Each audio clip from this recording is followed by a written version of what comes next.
Ya, Tapa berusaha untuk tendensius dengan apa yang terjadi dengan 46 tenaga medis di Rumah Sakit Karyadi positif COVID-19. Tapi kita ingin membuka sebenarnya apa yang terjadi sehingga kasus-kasus serupa ini tidak terjadi di wilayah-wilayah lain. Itu yang saya bahas di malam hari ini. Pemirsa, sudah hadir di studio Dr. Agus Dwi Susanto, Ketua Perhimpunan Dokter Paru Indonesia. Selamat malam, Dokter. Selamat malam, Mbak. Ya, dan juga sini sudah hadir Dr. Danardi Sosromiharjo, psikiater di sini. Kita akan nanti banyak bicara mengenai ini, seberapa kita harus tahu kondisi kita ini, bahwa kita denial tidak kalau kita positif atau ini bagaimana. Nah, selain itu juga lebih lengkapnya apa yang terjadi di Rumah Sakit Karyadi Semarang, saya akan langsung saja tanyakan kepada Dr. Agus Suryanto di Rumah Sakit Karyadi. Selamat malam, Dr. Agus. Selamat malam. Ya, Dr. Agus, kita juga turut berbelasungkawa, tenaga garda terakhir dari penanganan COVID-19 banyak sekali yang positif. Tapi pertanyaannya, kenapa ini bisa terjadi dan angkanya cukup besar, Dr. Agus, 46 tenaga medis, ini bagaimana? Ya, terima kasih. Jadi pertama kami luruskan dulu bahwa jumlah yang terpapar dalam fase pemeriksaan tanggal 14 April itu berjumlah 34 orang. Jadi terdiri dari 6 dokter spesialis, 24 tenaga dokter calon pendidikan spesialis jadi PPDS, dan 4 tenaga kesehatan lainnya. Jadi bicara tentang kemungkinan atau kejadian ini, kami sudah melakukan identifikasi. Jadi memang penyebab tertularnya tenaga kesehatan di rumah sakit ini bisa terjadi multifaktorial. Jadi tidak hanya oleh 1 atau 2 penyebab saja. Kami mengidentifikasi ada kurang lebih 6 faktor yang kira-kira bisa diperkirakan bisa terjadi. Yang pertama dan yang kedua tadi sudah disampaikan bahwa yang pertama adalah masalah screening. Screening ini adalah kita tahu bahwa penyakit COVID ini gejalanya hampir menyerupai penyakit yang lain. Bahkan kita kenal bahwa penyakit COVID ini bisa tanpa gejala. Di rumah sakit pada umumnya, dan kita tahu bahwa rumah sakit memiliki juknis yang sangat ketat, punya SPO yang sangat ketat dalam mengidentifikasi pasien. Kita kenal yang paling sederhana mengelompokkan berdasarkan skala risiko, yaitu risiko tinggi, risiko sedang, risiko ringan. Walaupun ada 4 kelompok yang urin dikelompokkan ke dalam berat di tempat kita. Yang jadi masalah adalah apabila pasien itu datang dengan penyakit lain, maka screening itu bisa terjadi lolos. Nah, screening akan kedapatan pada lini berikutnya sudah masuk di dalam ruang perawatan. Jadi inilah yang bermasalah, sehingga ini dapat dalam perjalanannya bisa menulari sebetulnya tidak hanya petugas, tetapi juga kemungkinan orang-orang di sekitarnya juga bisa. Nah, bicara tentang tadi masalah pasien, juga ada beberapa pasien memang kita mengalami itu tidak terbuka secara penuh. Tidak bisa begitu itu baik itu mengenai riwayat perjalanan penyakit maupun juga gejala. Ada beberapa pasien kita yang masuk ke IGD, karena di Rumah Sakit Karyadi itu IGD atau pelayanan COVID itu terpisah dengan IGD. Jadi kita dalam screening itu berlapis-lapis, sehingga kesannya itu akan mempersulit pasien-pasien yang ingin memperoleh pelayanan di IGD. Nah, pada saat di screening ditanya, itu dalam tanda petik seperti menyembunyikan sebetulnya ingin mudah mendapatkan pelayanan. Nah, pada saat masuk ke zona kuning misalnya di IGD, ketahuan bahwa dia gejalanya mirip COVID, sehingga harus kembali lagi ke belakang, dan itu sudah melewati beberapa orang. Nah, terkait dengan risiko ini tentunya kita juga di rumah sakit memiliki SPO tentang penggunaan alat pelindung diri. Alat pelindung diri ini disesuaikan dengan tingkat risiko itu. Jadi misalnya kalau zona merah tentunya harus menggunakan APD dengan standar lengkap atau standar tinggi. Berikutnya juga untuk yang standar atau yang risiko sedang atau ringan. Nah, manakala terjadi screening yang gagal, maka risiko itulah yang terjadi. Demikian. Oke, berarti dokter, karena memang tenaga medis tadi total 34 orang yang terpapar COVID-19 memang tidak menangani pasien langsung COVID-19. Kalau mereka lah bagian depan atau mungkin bukan zona merah, perlengkapan apa sih yang sehari-hari mereka gunakan? Tapi juga mengingat bahwa faktanya memang banyak pasien-pasien yang tidak sadar mungkin dirinya pasien COVID-19. Ini bagaimana sebenarnya seharusnya? Dan juga SOP yang dilakukan Rumah Sakit Karyadi, dokter? Ya, jadi SPO disesuaikan dengan standar risiko merah, kuning, hijau. Masalahnya kan ini tidak pada kontak itu tidak hanya pada saat di zona kuning gitu ya. Pasien-pasien kebetulan dua-duanya ini pasien dilakukan tindakan operasi. Tindakan operasi maka akan memasuki zona merah kan. Zona merah adalah ruangan operasi. Yang seharusnya itu kan sebenarnya zona yang sangat ketat APD-nya, dan APD-nya tidak menggunakan standar operasi biasa, tapi ini sebagai standar operasi yang dengan infeksi yang menular, apalagi dengan airborne disease gitu. Oke, mungkin saya ke Dr. Agus Dwi Susanto.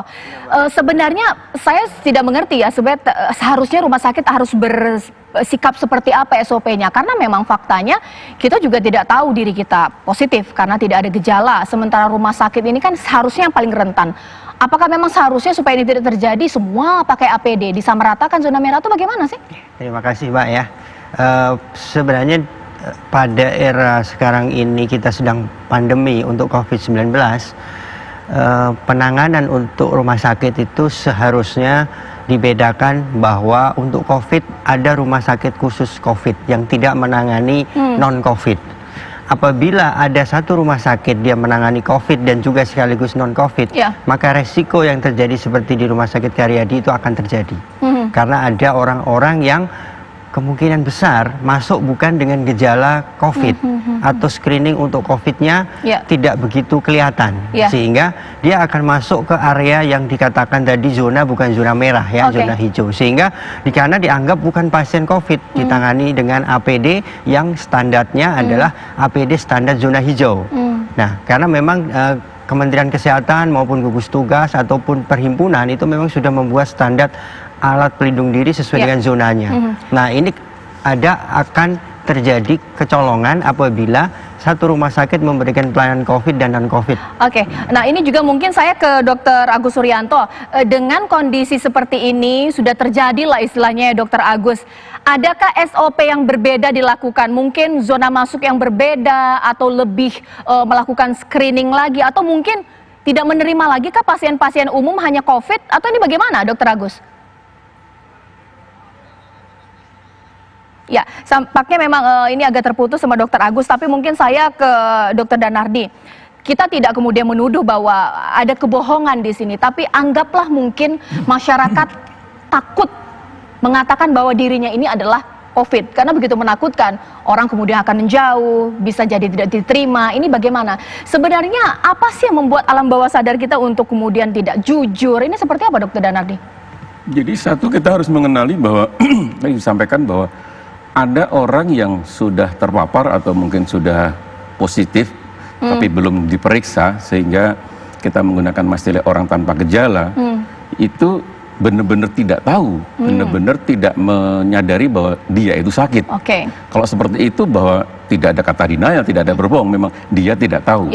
Tapi ada satu hal lagi, bahwa ada orang yang mungkin memang sudah ada gejala.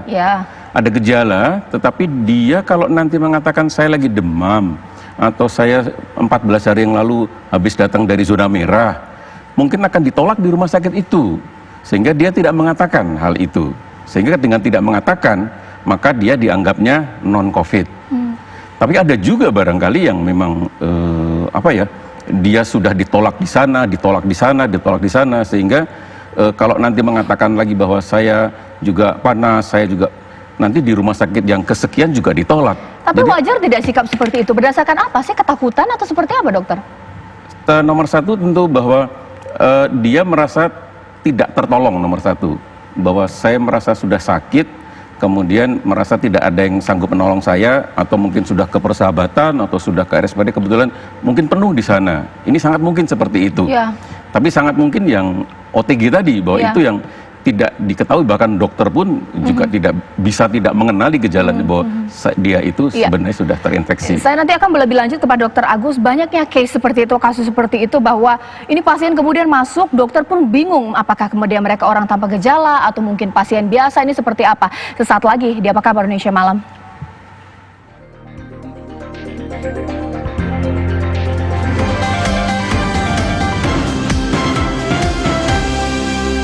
Ya, selain Dr. Danardi, Dr. Agus, saya juga telah tersambung dengan Dr. Nova Rianti Yusuf atau Dr. Noriyu yang merupakan seorang psikiatri, tapi ini sudah banyak menangani pasien-pasien ini secara online atau banyak melakukannya di rumah. Dr. Noriyu, selamat malam. Malam Mbak Caca. Ya, Dr. Noriyu, saya ingin tanya sih unek-unek seorang dokter, mengingat Dr. Noriyu memang tidak menangani pasien positif COVID, tapi pasien-pasien dengan permasalahan kesehatan jiwa. Tapi sebenarnya kekhawatiran itu ada tidak sih bahwa pasienku ini jangan-jangan bukan masalah jiwanya yang kemudian harus ditangani, tapi sudah ada indikasi ke arah COVID-19 ini. Bagaimana Dr. Noriyu? Jadi begini Mbak Caca, jadi kebetulan karena saya banyak menghabiskan waktu di rumah atas pilihan pribadi untuk karantina dan lain sebagainya begitu, akhirnya justru saya ingin mempelajari lebih banyak dari teman-teman yang khusus menangani manajemen-manajemen di rumah sakit. Saya kemarin di podcast saya wawancarai Kepala Kendali Mutu di RSCM. Itu ternyata informasinya memang luar biasa sekali, justru saya jadi belajar di situ. Salah satunya adalah tantangan pada saat rumah sakit itu harus menangani PDP dan ODP, pada saat yang bersamaan dia harus menangani yang non-COVID.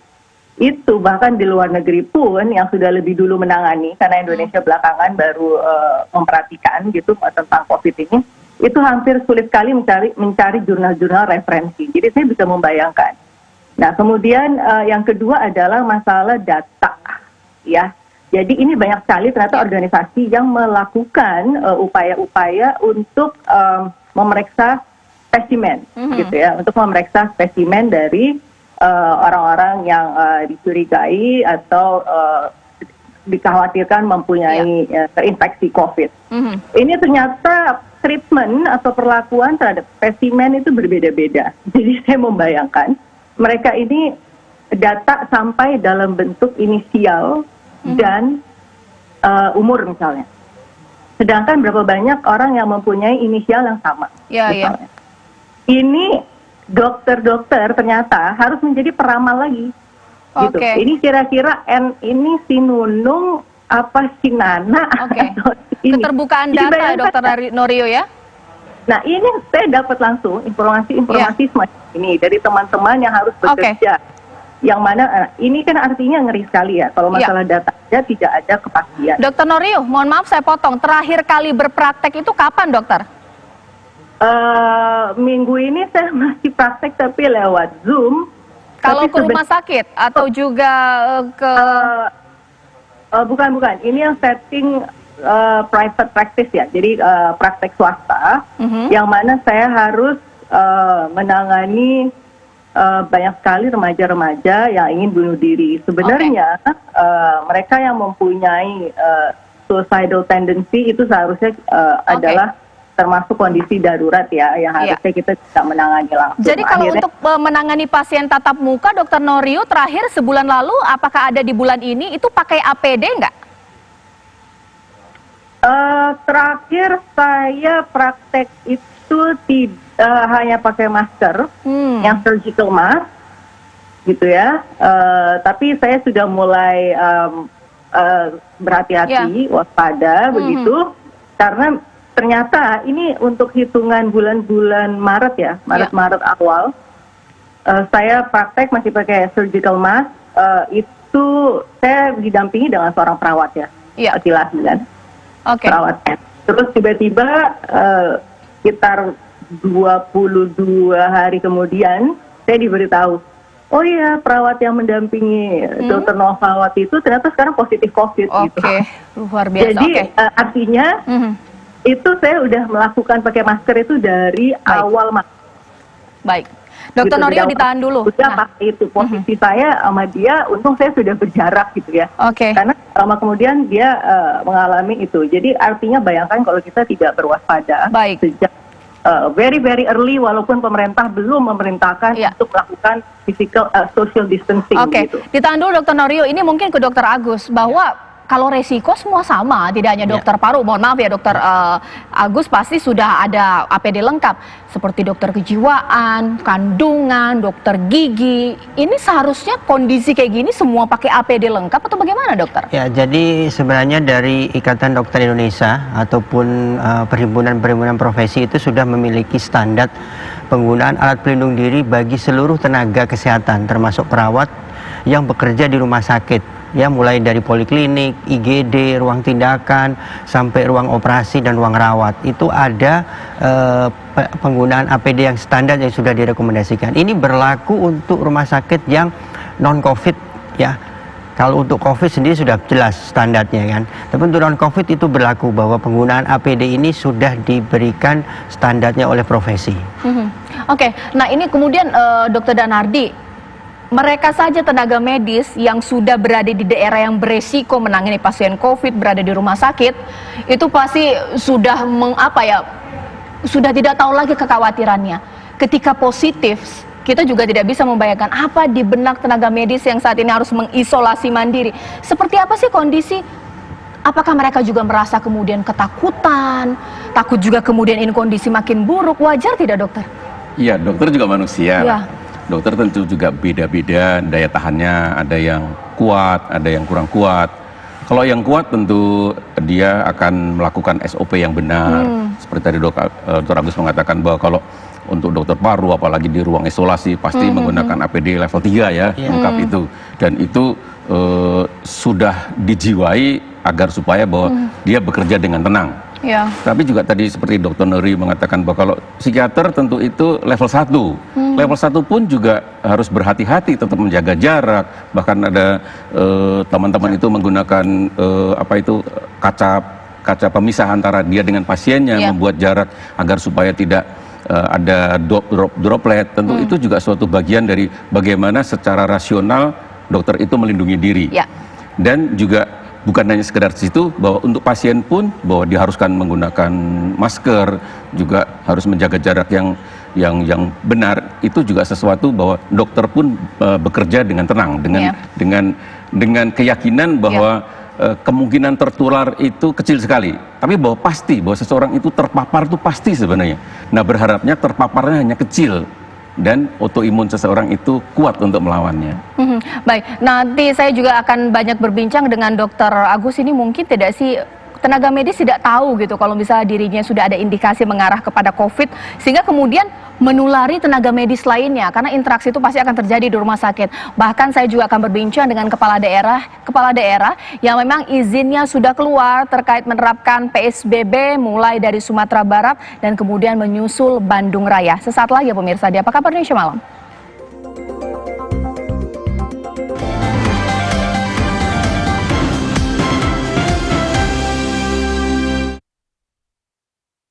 Ya, ketika tenaga medis berusaha semaksimal mungkin menyembuhkan pasien positif COVID-19, pemerintah daerah bahkan pemerintah pusat pun menjaga agar tidak bertambah jumlah pasien baru.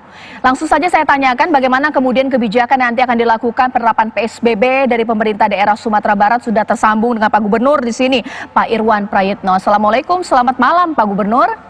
Waalaikumsalam, selamat malam Mbak Caca. Ya, mengingat waktu sebentar lagi Pak, 22 April PSBB di Sumatera Barat, ini persiapan sosialisasi seperti apa? Optimiskah ini masyarakat Sumatera Barat patuh dengan peraturan di PSBB? Insya Allah kita harus optimis. Mulai hari ini setelah tadi malam dapat surat dari Menkes 7, kita langsung sosialisasi baik di media sosial dan juga di billboard di jalanan dan juga di media cetak, dan seluruh peluang media kita buat sosialisasi karena keberhasilan PSBB juga adalah karena sosialisasi. Mudah-mudahan masyarakat Sumatera Barat disiplin, dia tetap tinggal di rumah, kalaupun keluar rumah hal yang penting-penting saja, dan terpaksa pun kita harus batasi mereka yang ada di luar, yang tidak ada keperluan memang kita minta dia pulang. Mudah-mudahan nih upaya bisa mengurangi perpindahan virus dari orang ke orang ketika kita disiplin untuk tinggal di rumah. Untuk itu 19 kota dan kabupaten insya Allah akan memantapkan panduan dan konsep PSBB di Sumatera Barat, yang insya Allah nanti kita bersama dengan Bupati Wali Kota yang 19 di Sumatera Barat untuk menangani masyarakat agar supaya mereka tetap tinggal di rumah, supaya mereka disiplin. Dan khususnya bagi perantau, ini Mbak Caca nih, perantau yang mungkin menjadi satu persoalan tersendiri. Memang kita akui mereka hidup susah di rantau, tapi ketika dia pulang harus isolasi diri atau masuk ke karantina yang disiapkan oleh pemerintah. baik dari provinsi dan kota kabupaten. Itu banyak tempat karantina kita sendiri, provinsi ada 9 tempat, kota kabupaten ada 18, insya Allah bisa diisi, aman, negatif, setelah di swab, silakan mereka pulang kampung dan bergabung dengan keluarganya. Kalau tidak, maka akan membawa penyakit pada keluarga yang didatangi di kampung halaman. Oke, Pak Gubernur, mengingat memang yang dibatasi dalam PSBB ini kan lalu lintas orang atau aktivitas sosial orang. Nah, tapi kan tetap ada harus yang dijaga ya, sektor-sektor yang masih diizinkan. Ini apa saja Pak yang boleh buka di masa PSBB untuk Sumatera Barat? Saya rasa jelas aturan dari Permenkes, panduan untuk PSBB, tentu yang dibuka adalah misalnya rumah sakit, penjualan bahan makan pokok, makanan, kemudian segala sesuatu yang menunjang termasuk pelayanan publik yang masih dibutuhkan, ya listrik atau PLN ataupun air, dan tentu wartawan juga akan memberikan kontribusi untuk tracking kepada masyarakat. Saya rasa hal-hal itu masih dibolehkan, kecuali itu tentu kita tidak boleh, sebaiknya di rumah saja. Insya Allah dalam 2 minggu mudah-mudahan bisa bertahan, dan insya Allah perpindahan virus ini semakin kita tekan, dan insya Allah semakin berkurang yang positif di Sumatera Barat. Pak Gubernur, terima kasih. Semoga lancar ya sosialisasi, bahkan juga sampai dengan penerapan, sampai akhir juga penerapan PSBB di Sumatera Barat. Sekarang pemirsa terima kasih Pak Gubernur. Setelah tersambung di sini, Pak Yana Mulyana, Wakil Wali Kota Bandung. Assalamualaikum warahmatullahi wabarakatuh. Pak Wakil, selamat malam. Waalaikumsalam, Mbak Caca. Ya, bagaimana untuk Kota Bandung, Bandung Raya ya mungkin ya, atau mungkin Kota Bandung sendiri? Sudah seperti apa persiapan sosialisasi yang dilakukan di sana? Ini mengingat Bandung ini begitu sibuk ya. Mungkin Pak, kemudian masyarakat di sana atau yang paling minimal tidak berboncengan, keluar hanya penting-penting saja. Ini bagaimana cara membuat masyarakat nanti patuh? Jadi persiapan kita lakukan cukup maksimal, melibatkan aparat TNI, Polri, Dinas Perhubungan, Satpol PP.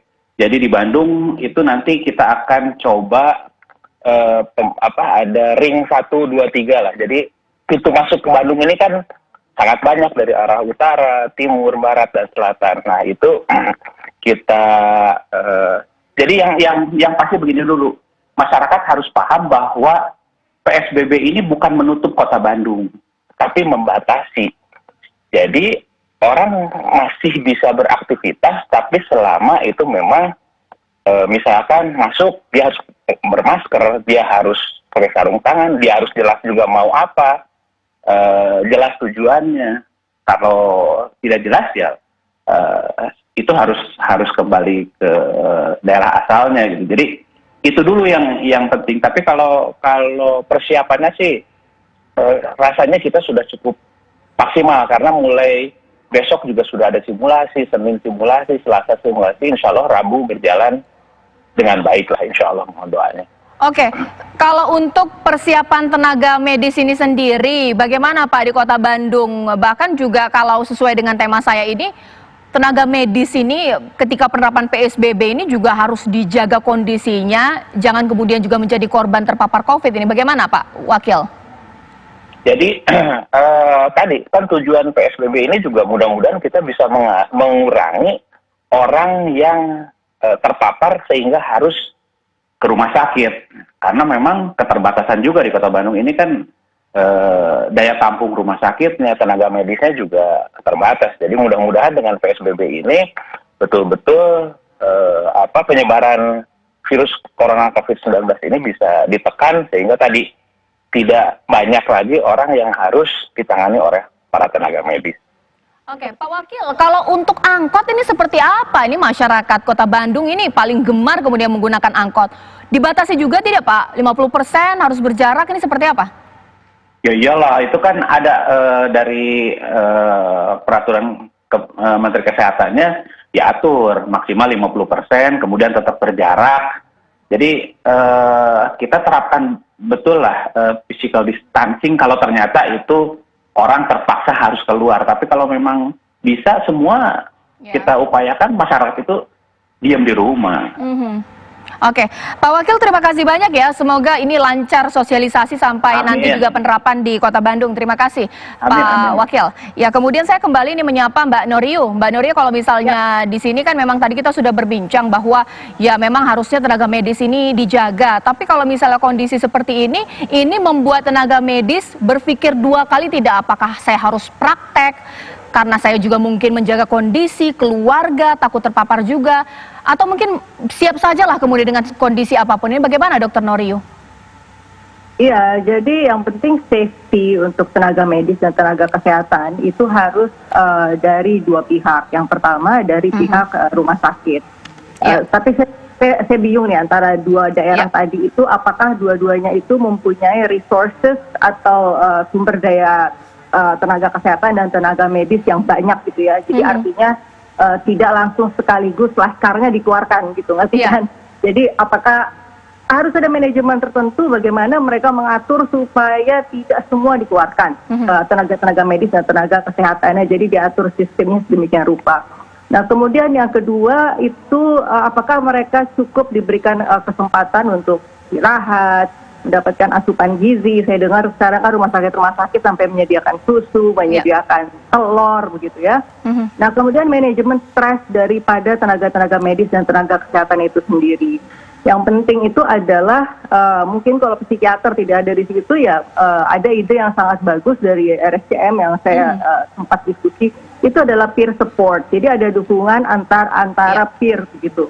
Nah ini mereka bagaimana mereka mengatur juga timing bekerja gitu, tidak hanya shift tapi juga ada yang menarik, misalnya bagian jiwa deh, ada psikiaternya misalnya 5 hari ini diturunkan 3 gitu loh, jadi tidak semua langsung grup diberangkatin semua begitu. Nah jadi ada trik-trik yang harus juga dilakukan, strategi-strategi yang oleh pihak rumah sakit. Nah yang kedua tentunya juga dari pihak tenaga medis dan kesehatannya sendiri. Iya, Dokter Norio, ditahan dulu, nanti kita akan lebih lanjut berbincang ya, karena nanti sesaat lagi Dokter Norio dan juga mungkin Dokter Agus, Dokter Danardi, ini tips-tips untuk Anda yang mungkin punya gejala sakit tapi Anda tidak positif COVID-19 tapi sudah takut ke rumah sakit karena kondisi tenaga medis juga terpapar COVID, atau juga Anda yang sebenarnya sudah punya indikasi ke arah sana tapi nggak tahu. Sesaat lagi di Apa Kabar Indonesia Malam.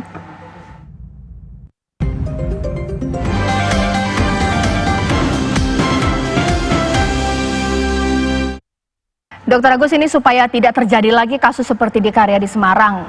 Meskipun OTG itu ada orang tanpa gejala, tapi kan kita harus tahu ini supaya kita tahu bahwa diri kita ini sudah ke arah sana. Jadi ketika ke rumah sakit juga kemudian tidak merasa bukan COVID, dan bahkan kemudian membuat orang kemudian jadi terinfeksi. Ini bagaimana kemudian, Dokter Agus? Ya, pada prinsipnya masyarakat harus tahu bahwa untuk ke rumah sakit pada kondisi saat ini harus dipilih bahwa apakah saya ini dalam kondisi emergensi atau tidak ya. Untuk kasus-kasus yang tidak emergensi, saya rasa profesi-profesi sudah membuat banyak edaran bahwa itu bisa dilakukan pengobatan sendiri, kecuali emergensi baru datang ke rumah sakit. Nah, di sisi lain rumah sakit tentu sudah memiliki standar prosedur apabila ada pasien-pasien yang datang dengan keluhan yang tidak khas untuk COVID, tentu mereka sudah memiliki SOP. Dan dokter-dokter pun sudah tahu bahwa penggunaan APD juga menjadi kewajiban. Dalam kondisi apapun saat ini tetap kita menggunakan APD yang sesuai yang sudah direkomendasikan. Nah, kalau untuk pasien-pasien yang harus tahu bahwa ini sudah ada pasien-pasien punya gejala khas COVID, jadi ketika masuk rumah sakit juga dia tahu gitu, pakai lengkap maskernya, minta ditangani lebih serius, ini bagaimana? Ya, rumah sakit idealnya memang ada triase screening ya. Di situ akan dilakukan pemilahan bahwa pasien-pasien yang arahnya ke arah COVID maka dia akan mendapatkan penanganan untuk COVID, dan sedangkan yang non-COVID dia akan diarahkan ke tempat yang tidak COVID, sehingga ada pemilahan untuk itu. Dan tentunya ketika dia arahnya ke COVID nanti akan ditangani lebih detail dan lebih mendalam dengan menggunakan APD yang lebih lengkap. Oke, terakhir kemudian Dokter Danardi, ini untuk mereka-mereka yang supaya tidak membuat ada korban baru dari tenaga medis, bagaimana ya? Tapi memang natural ya kalau ketika sudah positif COVID, bagaimana caranya supaya ditangani? Jadi apapun dilakukan. Tapi seperti apa ya? Kita harus memahami bahwa jangan ada korban baru gitu. Bagaimana, Dokter Danardi? Nomor satu tadi sudah disampaikan bahwa rumah sakit itu mempunyai SOP. Rumah sakit itu sudah bisa mendeteksi lebih baik lagi bahwa pasien itu mengatakan atau tidak mengatakan, kita harus melihat gejalanya. Kita bisa melihat bahwa dia habis datang dari mana, dari zona merah.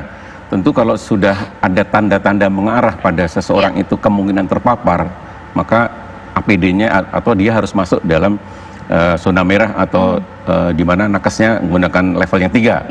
Artinya di situ bahwa nakes dengan kesadaran yang tinggi bahwa saya harus melindungi diri, saya harus menjaga diri agar supaya tidak terpapar. Oke. Nah, ini nanti saya akan tanyakan juga lagi nanti mengenai ini hal lain ya, buat supaya masyarakat yang ingin ke dokter karena memang sudah punya gangguan atau punya keluhan yang sudah luar biasa, tapi takut kondisi kayak gini. Tapi nanti ditahan dulu Dr. Danardi, karena sekarang saya pemirsa ingin mengetahui ada perkembangan terbaru apa dari Wisma Atlet Rumah Sakit Darurat Penanganan COVID-19. Sudah ada Adin Fatoni yang siap mengabarkan di sana. Adin, silakan. Baik, hingga hari ini ada 707 pasien yang dirawat di Rumah Sakit Darurat COVID-19, termasuk 36 mahasiswa STT Battle yang dirawat inap sejak hari Kamis malam kemarin. Kronologi singkat dari masuknya 36 mahasiswa STT Battle ini adalah pada tanggal 12 April 2020, seluruh mahasiswa STT Battle ini melakukan rapid test, dan 4 hari setelah tanggal 12 tersebut terbukti ada 36 mahasiswa yang positif mengidap COVID-19 meskipun tanpa gejala. Di hari itu juga ke-36 mahasiswa ini dirujuk ke Rumah Sakit Darurat COVID-19 di Wisma Atlet Kemayoran. Dengan bertambahnya pasien, jadi hari ini ada 553 pasien yang positif mengidap COVID-19, di mana jumlah keseluruhannya adalah 707, kemudian ada 137 PDP, kemudian ada 17 ODP. Untuk mengantisipasi meningkatnya jumlah kasus, ini pihak Rumah Sakit Darurat Corona juga mempersiapkan 3 tower baru, yaitu Tower 2, 4, dan 5, di mana 3 tower ini adalah sebelumnya dialihfungsikan, di mana Tower 2 nanti akan difungsikan sebagai tempat tenaga medis beristirahat. Kemudian Tower 4 dan 5 ini difungsikan sebagai ruang rawat inap dan juga isolasi bagi pasien yang dirawat inap di Rumah Sakit Darurat Wisma Atlet, di mana 3 tower yang nanti dialihfungsikan ini akan bisa digunakan pada tanggal 18 April 2020. Demikian informasi dari Kemayoran, kembali ke studio. Ya, terima kasih Adin Fatoni. Nanti saya juga akan berbincang dengan Dr. Agus karena juga punya data-data dan juga yang bisa dijelaskan dengan Wisma Atlet ini. Bahkan juga nanti bagaimana supaya masyarakat supaya tidak takut ke rumah sakit kalau memang harus ditangani di rumah sakit. Satu lagi di Apa Kabar Indonesia Malam.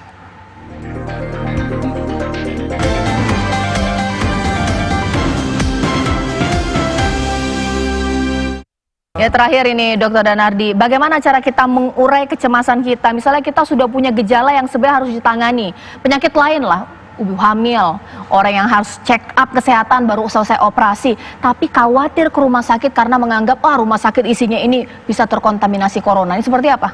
Nomor satu tadi kan disampaikan bahwa rumah sakit itu mempunyai SOP yang baik, bisa memilah antara ini yang masuk COVID, ini yang bukan COVID, dan itu diterapkan bahwa semua perhimpunan mempunyai SOP-nya. Dan juga mohon dipahami juga bahwa saat ini sebaiknya hanya situasi penyakit-penyakit emergensi saja. Sehingga kalau kasus emergensi yang datang ke rumah sakit orangnya hanya sedikit. Jadi bisa diperlakukan social distancing. Bagi katakanlah pasien-pasien psikiatri yang mengalami kecemasan naik, jangankan pasien-pasien yang memang sebelumnya sudah punya kecemasan, orang normal pun mengalami kecemasan kok. Dan kecemasan itu perlu malah justru. Kecemasan kadarnya ringan, paranoid yang kadarnya ringan, itu membuat kita menjadi waspada, kita menjadi rasional, bagaimana kita menjaga diri, bagaimana kita bisa membuat diri kita jauh lebih sehat. itu malah dipergunakan. Oke. Nah, untuk orang yang sebenarnya dikatakan oleh juru bicara penanganan COVID, banyak juga, bahkan dari ID, pasien-pasien yang sudah terindikasi mengarah kepada COVID tapi mau tidak mau harus dikarantina mandiri. Nah, mengurai perasaan diabaikan, jangan-jangan kemudian saya bisa lebih buruk kondisinya, ini bagaimana caranya, Dokter Danardi? Nah, ini memang ada orang yang ngeyel, itu memang ada ya, orang yang kopoh itu bahwa merasa bahwa diisolasi itu seperti di karantina yang tidak bisa apa-apa. Ya. Harusnya itu mindsetnya diubah, bahwa mengobati itu hanya dengan mengkarantina saja itu sudah efektif. Mengapa tidak dilaksanakan dengan tanpa ke rumah sakit, tanpa diopman, tanpa dilakukan pembedahan, dengan hanya tidur, dengan hanya makan yang cukup, jadi gemuk-gemuk sedikit juga nggak apa-apa lah. Jadi bermain, punya banyak waktu dengan anak, dengan cucu, dengan istri. Itu kenapa itu dianggap sebagai satu beban? Itu harus dianggap bahwa itu sesuatu kemudahan. Oke. Nah, kalau Dokter Agus sendiri ini rumah sakit darurat di Wisma Atlet kan mau dimaksimalkan lagi ya, sehingga kemudian lebih bisa khusus ya penanganan yang COVID di rumah sakit darurat, yang rumah sakit lain kemudian yang memang bisa kemudian kembali ke fungsi asalnya menangani pasien biasa. Ini mungkin tidak, Dokter Agus? Ya, memang kalau rumah sakit darurat Wisma Atlet ini dari awal sudah disetting sebagai khusus untuk COVID. Artinya dia tidak menerima non-COVID, dan SOP-nya di sana kami Perhimpunan Dokter Paru Indonesia pun dari awal sudah terlibat, sudah menyusun semua kasus dari yang ringan dan sedang. Saat ini memang untuk ringan dan sedang itu ditangani di sana. Oleh karena itu kasus-kasus yang ada di sana itu mulai dari PDP sampai COVID itu sudah terseleksi dari awal, sehingga tidak ada istilahnya non-COVID masuk di sana. Sehingga masalah APD pun itu adalah APD yang maksimal. Karena kita menganggap semua pasien di sana dianggap sebagai COVID, sehingga semua lengkap sampai hazmat, penggunaan N95 sampai penggunaan face shield itu semuanya lengkap, sarung tangan sampai boot semuanya lengkap. Artinya secara perlindungan terhadap tenaga medis di sana itu boleh dikatakan sangat bagus. Resiko untuk penularan terhadap tenaga medis itu minimal sekali karena sudah sesuai dengan standar yang ada. Oke, terakhir juga Dokter Norio, ini bagaimana kemudian? Ini saya ingin dengar suara dari tenaga medis ya, mungkin kepada masyarakat yang memang tidak penting-penting sekali ke rumah sakit, percaya dengan konsultasi online seperti Dokter Norio lakukan, tapi bagi mereka yang memang sangat penting jangan takut juga ke rumah sakit. Ini bagaimana, Dokter Norio? Mbak Caca, saya dari tadi udah bingung nih, kita lagi bahas apa sih? Kita lagi bahas orang cemas yang ke rumah sakit, atau lagi membahas tenaga kesehatan, tenaga medis supaya tidak mati. Banyak sekali memang, baik. Intinya jangan dipotong dulu. Intinya adalah kita harus lihat angka ya. Per saat ini, angka kematian di Indonesia 8,1%, yang recovery itu hanya 10%, sedangkan di dunia yang meninggal 6,8%, yang recovery 25,6%. Angka itu sudah cukup membuat masyarakat takut setengah mati. Kalau gue ke rumah sakit, malah gue mati, gitu loh.